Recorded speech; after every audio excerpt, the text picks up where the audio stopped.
नमस्कार, खबर उत्तराखंड देख रहे हैं आप और मैं हूं आपके साथ ज्योति। सीएम पुष्कर सिंह धामी ने मुख्यमंत्री कैंप कार्यालय से स्वच्छ भारत मिशन के तहत देहरादून में अपशिष्ट के प्रबंधन के लिए 58 डोर टू डोर वाहनों का फ्लैग ऑफ किया है।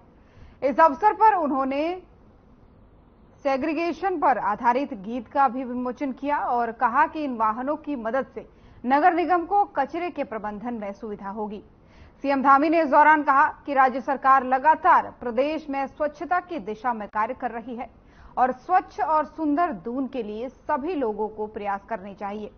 साथ ही स्वच्छता के प्रति जागरूकता अभियान निरंतर चलाने के भी उन्होंने इस दौरान निर्देश दिए। वहीं राज्य के शहरी विकास मंत्री प्रेमचंद अग्रवाल ने इस मौके पर क्या कुछ कहा है, सुनाते हैं आपको। देखिए, देहरादून नगर निगम स्वच्छता की दृष्टि से बहुत अच्छा काम कर रहा है, लेकिन उसके बावजूद अभी हमें आवश्यकता है कुछ और वाहनों की। स्वच्छ भारत मिशन के अंतर्गत 58 डोर टू डोर वाहन आज माननीय मुख्यमंत्री जी के द्वारा उनको रवाना किया गया। हमारा प्रयास है कि जिस प्रकार से माननीय हमारे यशस्वी प्रधानमंत्री आदरणीय मोदी जी का बहुत ड्रीम प्रोजेक्ट है कि हम अपने हर क्षेत्र को जहां हम रहते हैं उसको स्वच्छ रखें, साफ रखें, उसी दिशा में आज लोगों में जागरूकता भी बढ़ी है, स्वच्छता भी है। और फिर हमारा शहरी विकास विभाग निश्चित रूप से कोशिश करता है कि हर जगह हम इस प्रकार के एक नवाचार भी करें और साफ सुथरा भी करें। और नए साल पर उत्तराखंड सचिवालय संघ ने कर्मचारियों और सरकार हित में काम करने का आह्वान किया है। पहले ही दिन संघ के प्रतिनिधिमंडल ने मुख्यमंत्री, मुख्य सचिव, अपर सचिव और इनके समेत तमाम अधिकारियों से भेंट कर उन्हें शुभकामनाएं दी। वहीं सचिवालय संघ के अध्यक्ष सुनील लखेड़ा, महासचिव राकेश जोशी, उपाध्यक्ष जीतमणि पेन्यूली के नेतृत्व में सचिवालय परिसर में प्रदेश के मुख्य सचिव सुखबीर सिंह संधू से मिलकर नववर्ष की शुभकामनाएं दी। और इस दौरान मुख्यमंत्री पुष्कर सिंह धामी ने सचिवालय संघ की सराहना करते हुए कहा कि उनकी सरकार सदैव सचिवालय संघ के साथ खड़ी है और सचिवालय के कर्मियों की सभी समस्याओं का समाधान भी सरकार करेगी।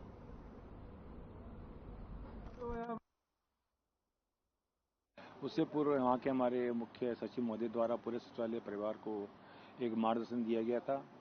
माननीय मुख्यमंत्री जी को जहाँ हमने नववर्ष की शुभकामनाएं दी, वहीं अभी हमारे सचिवालय संघ को लगभग शपथ ग्रहण के बाद 3 माह का कार्यकाल पूरा हुआ है। तो इस कार्यकाल में उनके द्वारा और हमारे शासन के अधिकारियों द्वारा जो सचिवालय संघ को और सचिवालय परिवार को सहयोग दिया गया, इसका भी धन्यवाद दिया गया। इसी कड़ी में मैं आपको बताना चाहूँगा, जब मैं आप लोगों से निर्वाचन होने के बाद पहली बार मिला था तो पार्किंग की यहाँ बहुत बड़ी समस्या थी, जिसका सभी लोगों की इसका कई सालों से अनुरोध था, सचिवालय कर्मचारियों का, यहाँ तक कि बाहर के संगठनों का, बाहर के विभागों के अधिकारियों का, कि यहाँ पार्किंग की बड़ी दिक्कत होती है, बहुत डिस्टर्ब।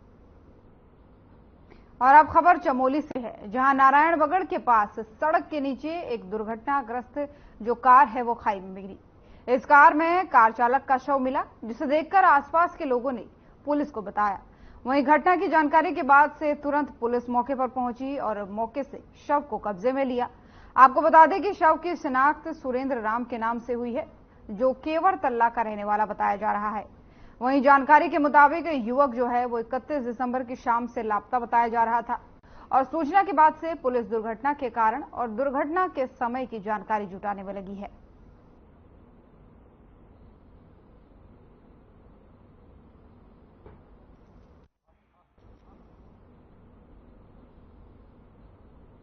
और केंद्र सरकार की ओर से एमवी एक्ट के नियमों में बदलाव को लेकर प्रदेश के निजी ट्रांसपोर्टर राष्ट्रव्यापी हड़ताल से ज्यादातर निजी bus stand, taxi, max, traveller आदि हड़ताल पर हैं और सभी ड्राइवर केंद्र सरकार के खिलाफ जगह जगह प्रदर्शन कर रहे हैं। इससे यात्रियों को परेशानियों का सामना भी करना पड़ रहा है। वहीं आपको बता दें कि प्रदेश भर में रोडवेज बस चालकों ने भी चक्का जाम कर दिया है और सभी चालकों ने बस संचालन करने से इनकार किया है, जिससे हजारों यात्रियों को परेशानियों का सामना करना पड़ रहा है और किसी भी राज्य की रोडवेज बस भी संचालित नहीं हो पा रही है। हमारी मांग ये है, कानून तो ठीक बना, लेकिन हिट एंड केस में जो इन्होंने प्रावधान रखा है कि 10 लाख रुपया जुर्माना, 10 साल की सजा, ये गलत है। क्योंकि हम बड़ी गाड़ी के ड्राइवर हैं, गरीब होते हैं, रात दिन मेहनत करते हैं। कोई कार वाला आके ठोक देता है तो पब्लिक हमें मारती है कि तूने मारा। स्कूटी, मान लीजिए मैं रोड पे जा रहा हूँ, 40 के स्पीड से जा रहा हूँ, गली से निकला, धड़ आगे आ गया, तो मैं उसको उठाऊंगा तो उससे पहले पब्लिक मुझे मार देगी। ये अमित शाह जी को सोचना चाहिए। कानून बनाया गया है, ये बहुत गलत बनाया गया है। ड्राइवर आदमी की तनख्वाह इतनी नहीं होती है कि ड्राइवर इतने पैसे कहां से देगा, 7 लाख रुपए या 10 साल की सजा कहां से काटेगा वो? कौन उसे छुड़ाएगा? उसके परिवार को कौन देखेगा? तो मजदूर आदमी है, मजदूर आदमी अपनी मजदूरी कमा रहा। कोई आदमी शराब पी करके गाड़ी के आगे आ जाए, मर जाए, तो उसका ड्राइवर जिम्मेदार है? उसका ड्राइवर जिम्मेदार नहीं है। कोई आदमी कार वाला साइड मार के और फिर कहते पैसे तो कहां से देगा वो? और केंद्र सरकार ने हाल ही में हिट एंड रन कानून में संशोधन किया है, जिसमें दोषी ड्राइवर पर 10 साल तक की सजा के साथ ही 7 लाख रुपए तक का जुर्माना रखा गया है। वहीं कानून में बदलाव के बाद से हिट एंड रन मामले में सजा बढ़ाई गई है, जिसमें देश भर के ड्राइवरों का विरोध भी शुरू हो गया है, जिसका असर जो है वो जनपद पौड़ी के कोटद्वार शहर में भी देखने को मिल रहा है। वहीं कोटद्वार में वाहन चालकों की हड़ताल के चलते यात्रियों को भारी दिक्कतों का सामना करना पड़ रहा है और यात्रियों की यदि अगर माने तो अपने गंतव्य तक वो नहीं पहुंच पा रहे हैं, जिसके कारण कोटद्वार में उन्हें होटलों में रुकने के लिए मजबूर होना पड़ रहा है।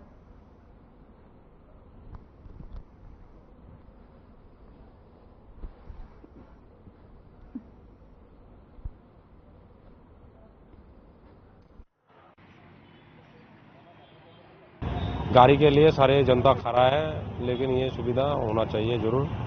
अभी जो है फिलहाल इसके लिए बहुत सारे बंदा परेशानी झेलना पड़ता है। इसको जल्द से जल्द खुलना चाहिए। सरकार से क्या कुछ? हाँ सर, इसको गुजर करना है, सब अभी गाड़ी खुलना चाहिए। क्या नाम है आपका? मेरा नाम है मंजूर आलम, मैं बंगाल से आया हूँ, मुझे हरिद्वार में जाना था। अच्छा, इधर बस भी नहीं मिल रहा है, उधर नजाबाद गया, नजाबाद से अभी से आ गया कोटद्वार। रहने का रास्ता, खाने का पीने का कुछ नहीं है। तो कितनी दिक्कतों का सामना करना पड़ रहा है आपको? कब से फंसे हैं आप यहाँ? 2 दिन हो गया।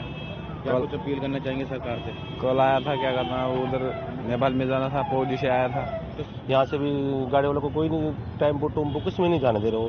इससे आगे भी उनकी एक वो है सतपुली में, वहाँ से भी नहीं जाने देंगे। तो कितनी दिक्कतों का सामना आपको यहाँ पे करना पड़ा?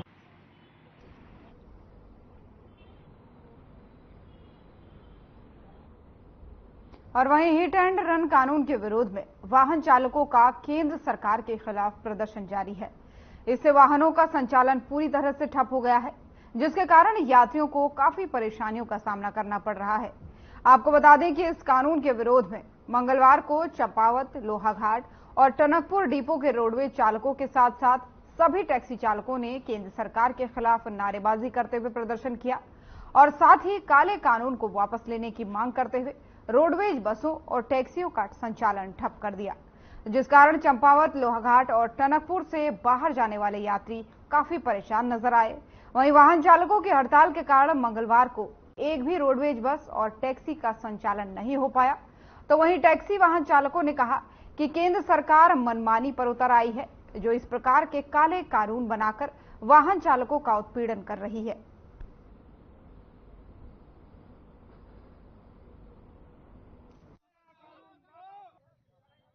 ये जो 10 लाख रुपए जुर्माना जो है, 7 लाख रुपए। 7 लाख जो 10, कोई कह रहा है 5 लाख, कोई 7 लाख, कोई 10 लाख भी कह रहा है। ठीक है, अभी हम कुछ नहीं हो रखा है, लेकिन हम इसलिए परेशान हैं कि हम पे अगर 5 लाख भी होते हैं, हम ड्राइवरी करते हैं, हमारी तनख्वाह 2000, 3000, 4000, 5000 से ज्यादा किसी की ड्राइवर की नहीं है कि नहीं? हमें ये नहीं पता रहता कि शाम को हम खाना लेके क्या जाएंगे। ठीक है, हमारे बाल बच्चे के पास पहुंचेंगे नहीं पहुंचेंगे, लेकिन तब भी हमारे पास इतना जोर है। कोई परेशानी हो, ड्राइवर नजर आता है। कोई सीएम आ गया, कोई कहीं से कोई आ गया तो गाड़ी चाहिए। कोरोना काल में कोई सब अंदर थे, सब ड्राइवर बाहर चले हैं, अपना परिवार छोड़ के सब। कभी कोई 14 दिन के लिए वहां रहा कोरोना में, सोशल डिस्टेंस में, बच्चों को दूर छोड़ के। आज ड्राइवरी सब जगह पिस रहा है। ये वजह क्या है? ये अंधा कानून है। यह समस्या तो आम जन की बहुत हो रही है और मैं देख रहा हूँ कि यहाँ जो है ना काफ़ी पब्लिक परेशान है। कोई अपने मेडिकल के लिए जा रहा है, कोई अपने पर्सनल काम से जा रहा है, तो सभी लोग दुखी है। उसमें लेडीज भी हैं, जेंट्स भी हैं, बच्चे भी हैं। लेकिन वैसे मेरा पूर्ण समर्थन जो है वो ड्राइवर लोगों के प्रति है। उनका बहुत अच्छा वो है, ये मतलब जो उन्होंने स्ट्राइक कर रखी है, ये कानून जो है इसका मैं समर्थन नहीं करता। और अब खबर ऋषिकेश से है, जहां उत्तराखंड परिवहन महासंघ ने हिट एंड रन कानून को लेकर के बड़ा ऐलान किया है। महासंघ ने 3 जनवरी तक कानून को वापस नहीं ले जाने पर चरणबद्ध तरीके से अपने आंदोलन को उग्र करने की चेतावनी दी है। आपको बता दें कि आज उत्तराखंड परिवहन महासंघ के अध्यक्ष सुधीर राय की अध्यक्षता में राज्य के तमाम परिवहन संस्थाओं से जुड़े पदाधिकारी ऋषिकेश में बैठक करने के लिए पहुंचे। वहीं बैठक में सभी पदाधिकारियों ने केंद्र सरकार की ओर से हिट एंड रन कानून का विरोध किया और कहा कि इस कानून से चालकों के लिए वाहन चलाना बहुत मुश्किल हो जाएगा और देश के अंदर ट्रैफिक व्यवस्था का क्या हाल है, ये किसी से छिपा नहीं हुआ है। 10 से 15 हजार रुपये की नौकरी करने वाले चालक पर 7 लाख का जुर्माना और 10 साल की सजा का प्रावधान तर्कसंगत नहीं है।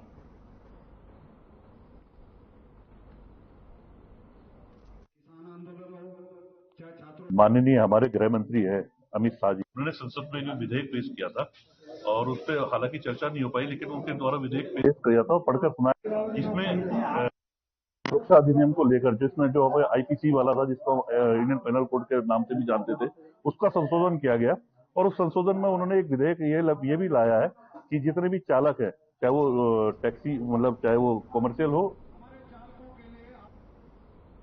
और हिट एंड रन कानून को लेकर के ऋषिकेश में दूसरे दिन भी कमर्शियल वाहनों के पहिए जाम रहे। चालकों ने सरकार के खिलाफ जगह जगह जुलूस निकाला और जुलूस निकालकर प्रदर्शन किया। आपको बता दें कि एसडीएम कार्यालय में प्रधानमंत्री नरेंद्र मोदी के नाम एक ज्ञापन सौंपा गया। वहीं जगह जगह चोरी छुपे वाहन चलाने वाले चालकों के साथ प्रदर्शनकारियों की बहस भी हुई। सुरक्षा की बात अगर करें तो कई जगह पुलिस तैनात रही और चालकों की हड़ताल होने की वजह से एलपीजी गैस सिलेंडर और पेट्रोल डीजल के वाहन भी शहर में नहीं पहुंच पाए, जिसकी वजह से एलपीजी गैस सिलेंडर का स्टॉक गैस गोदाम में खत्म हो गया है और शहर में करीब 1200 लोगों की एडवांस में गैस सिलेंडर लेने की बुकिंग थी, जिसको गैस सिलेंडर मिलना मुश्किल हो गया है। और आपको बता दें कि यह हड़ताल जो है वो 3 जनवरी रात 12 बजे तक जारी रहेगी। ऐसे में आपातकालीन सेवाएं भी चरमराने की आशंका है। चालकों का कहना है कि सड़क हादसे में सरकार ने ड्राइवर को 10 साल की सजा और 7 लाख के जुर्माने का प्रावधान किया है, जो कि चालकों के हित में बिल्कुल सही नहीं है और सरकार को चालकों के हित में ये काला कानून वापस लेना चाहिए।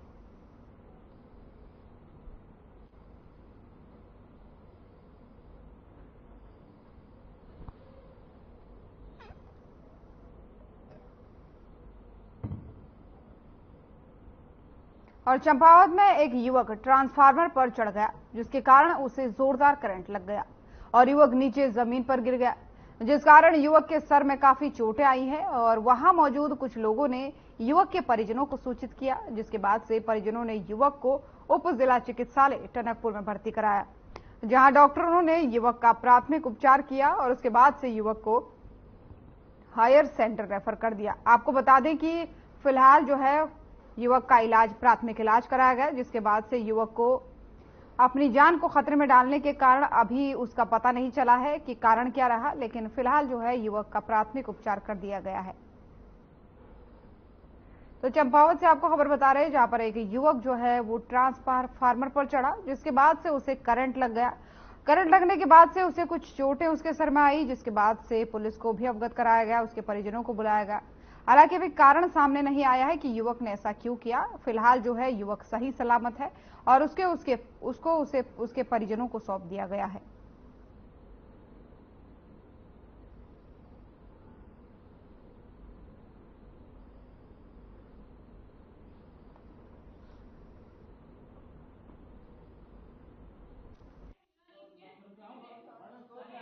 मैं दूसरे भी इसको मैंने वहाँ पड़े हुए देखा और एक वहाँ दुकान में जो रहती है लड़की बगल में उसका सर पकड़ बैठी थी। तो मैंने देखा, मैं उधर से निकल रहा तब इसको मैंने देखा। जैसे आपने कई लोगों से पता करा होगा कैसे चोट लगी है? कुछ पता नहीं किया, सीधे मैं हॉस्पिटल लेके आया, हॉस्पिटल से बस यहीं पे। अभी हमारे पास लगभग 22 साल की उम्र का एक लड़का आया था, उसका नाम कमल है और पिता का नाम माता बीन है।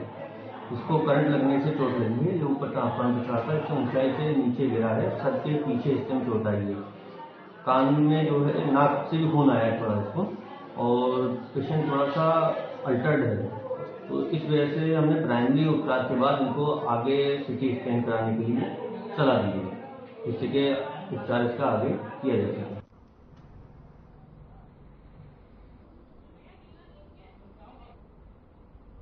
और नगर निगम के कर अनुभाग की ओर से शहर में भवन कर जमा करवाने के लिए शिविर लगाए जाएंगे।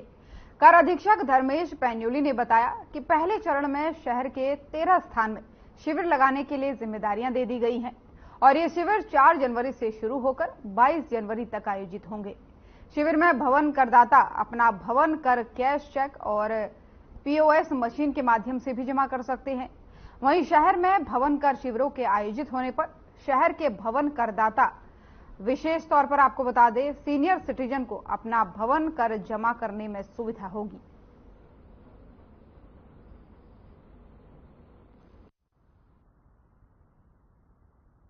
देखिए, विगत काफ़ी समय से ये जो भवन कर के शिविर है हम लोग आयोजित करते जा रहे हैं और कई लोगों की डिमांड थी कि ये हाउस टैक्स के कैंप जो है क्षेत्रवार लगाए जाएं, जिससे आम जनता को ये भवन कर जमा कराए जाने की सहूलियत और उनके निकटतम क्षेत्र में ही प्राप्त हो सके। इसके लिए हम लोगों ने 4 जनवरी से जो है कैंप आयोजित करने जा रहे हैं। तो जो प्रथम कैंप है हमारा वो टर्नर रोड पे लगने जा रहा है, जो कि 4 जनवरी को लगेगा और इसी क्रम में जो कैंप लगेगा, अगला कैंप DL रोड पे लगेगा और 13 तारीख को 13वां जो कैंप है हमारा 22 जनवरी को वो सैंसधारा में लगने जा रहा है।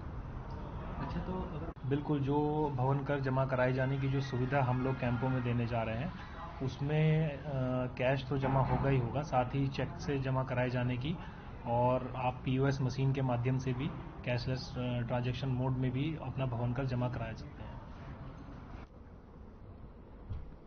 और उत्तराखंड को पर्यटन के मानचित्र में लाने के उद्देश्य से ऋषिकेश में फोटो प्रदर्शनी का आयोजन किया गया, जिसमें उत्तराखंड की खूबसूरती को कैमरे में कैद करने और इसे दुनिया के सामने लाने की अनूठी कोशिश की जा रही है।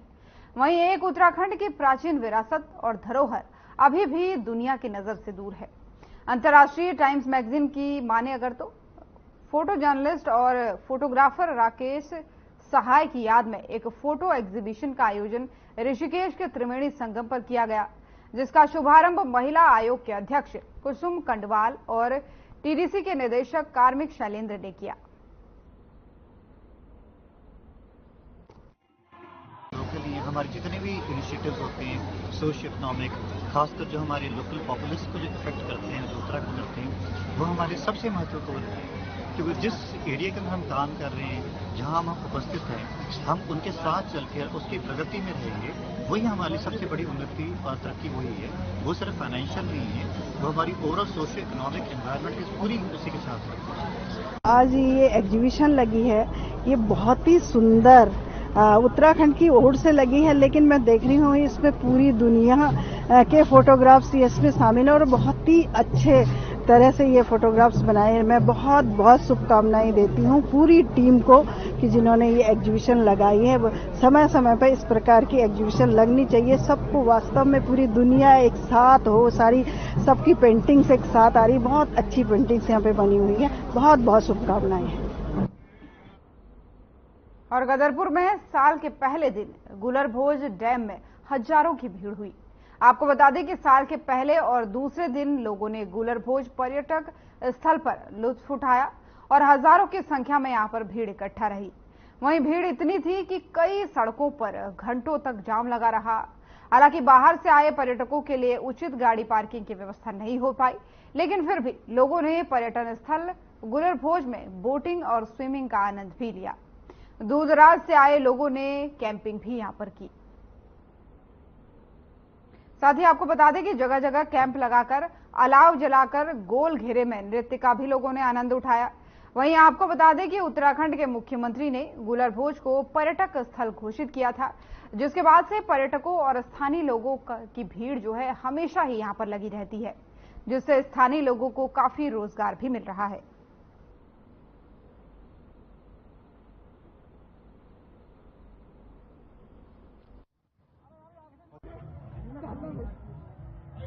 अमेजिंग, लाइक हम लोग ऐसे एडवेंचर्स करने के पहले गोवा जाते थे and now it's in our local. That was experience was super awesome. Thank you so much. नाम ऋतु है, मैं रामपुर से आई हूँ और मैं एक टीचर हूँ और बहुत ही अच्छा लगा पैरासेलिंग करके, बहुत ही मजा आया और बहुत ही फन और एडवेंचरस है। और मैं उत्तराखंड की गवर्नमेंट से कहना चाहूंगी कि थोड़ा सा इसको और मॉडिफाई करे तो ये बहुत ही अच्छा टूरिस्ट प्लेस बन सकता है। बहुत लोग और ज्यादा से ज्यादा एंजॉय करेंगे थोड़ा सा बैठने के लिए। और मुझे थोड़ी सी प्रॉब्लम लगी वो ये लगी कि यहाँ पर जो व्हीकल्स उनको खड़ा करने के लिए ना थोड़ा सा पार्किंग वगैरह की दिक्कत है, तो थोड़ा पार्किंग को और थोड़ा सा मतलब व्यवस्था बनाई जाए तो लोगों को आने में सुविधा होगी और लोग और ज्यादा से ज्यादा एंजॉय कर पाएंगे। क्योंकि हाँ, हम पहली बार आए हैं, but it's a wonderful spot. और पौड़ी जिले के चौबट्टाखाल विधानसभा के एकेश्वर ब्लॉक के जनता इंटर कॉलेज में पूर्व छात्रों का पुनर्मिलन और विद्यालय का वार्षिकोत्सव बड़े ही धूमधाम से मनाया गया। कार्यक्रम का शुभारंभ ब्लॉक प्रमुख नीरज पांथरी और जिला पंचायत सदस्य कोटा सीमा सजवान द्वारा बतौर मुख्य अतिथि दीप प्रज्वलित कर किया गया। वहीं इस मौके पर विद्यालय के छात्र छात्राओं द्वारा सांस्कृतिक और रंगारंग कार्यक्रमों की प्रस्तुतियां दी गई।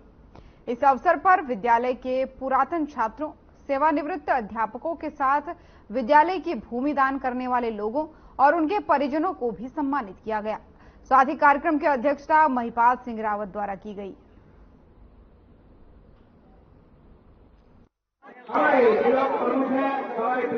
मेरा परम सौभाग्य है कि मैं मौंदाड़ी जनता कॉलेज में उपस्थित हुई।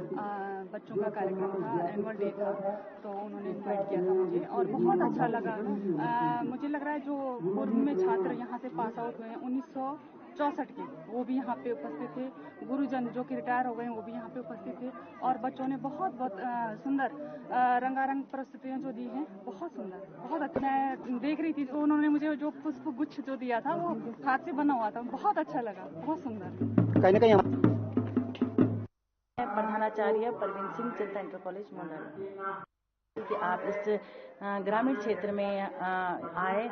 हमारे इस कार्यक्रम का उद्देश्य ये है कि कल नया साल भी है, 2024 लगने वाला है, तो इसमें हमने पूर्व छात्र जो यहाँ से पढ़े हुए छात्र हैं उनको और जो सेवानिवृत्त हुए हैं गुरुजन, उन सभी को सम्मानित करने का हमने एक आयोजन, भव्य आयोजन किया है। सर, आजकल टेक्नोलॉजी का ज़माना है, बच्चे अधिकतर मोबाइल में लगे रहते हैं और पढ़ाई के क्षेत्र में भी पीछे हटते जा रहे हैं, तो हमने सांस्कृतिक प्रोग्राम के माध्यम से उनको अपनी संस्कृति के विषय में ज्ञात करवाया कि उनकी संस्कृति आखिर है क्या।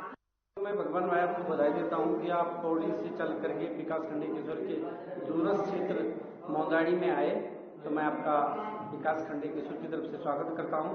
तो जैसे ये हमारा जनता इंटर कॉलेज मौंदाड़ी है, ये वर्ष 1964 में जूनियर स्कूल के रूप में स्थापित हुआ और यहाँ के लोगों ने बहुत सी जो है अपनी जमीन वगैरह दान दे करके और इस विद्यालय के भवन बनाने में बहुत प्रयास किया और प्रयास करने के बाद आज ये जो है इंटरमीडिएट कॉलेज बन चुका है और इंटरमीडिएट बनने के बाद यहाँ पर एक बहुत भव्य और दिव्य कार्यक्रम